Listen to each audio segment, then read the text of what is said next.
The usual na billiards, wala talaga siyang parang ordinary billiard. Parang ordinary, parang may standard na Oo, sinusunod na standard. ito lang yung itsura ng At billiard saka table. ganito siya kalaki. Yes. So, yung sa'yo, ano yung ginawa mong kakaiba Yun. sa billiard table? Yun nga. Bakit marami ang napuhok sa inyo na maganda talaga Yeah. yung mga gawa? First is yung design. Masusunod kung ano yung gusto mo. As much as kaya namin, gagawin namin. Pangalawa, ito yung isa sa mga ginawa namin talaga na makakapag-customize kami ng billiard table na naaayon sa size ng bahay mo or sa size ng pwesto na prepared mo. Kasi maraming hindi nakakabili ng billiard table dahil hindi kasya yung standard na billiard table. Yes. Let's say sa isang room, gusto mo lagyan ng billiard table.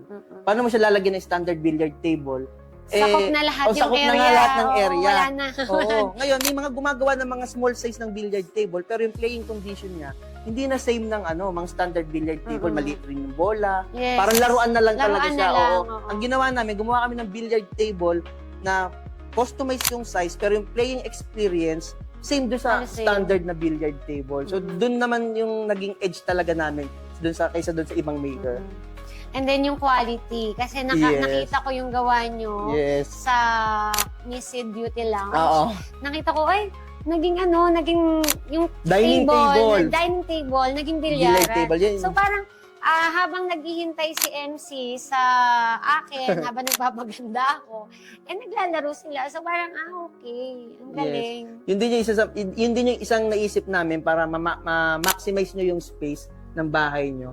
Pwede nyo siyang gawing replacement as, pwede kayo magtayo ng dining table pero magiging billiard table yan. Oo. Ang maganda lang sa'yo, meron kang mga gumagawa na Yes. inaalagaan mo. Yes, ganon. Oo. Kasi yung mga gumagawa na yon, pag sabi mo nga kanina, wala pang umalis. Yes, wala Ang pa. galing mo naman na, boss.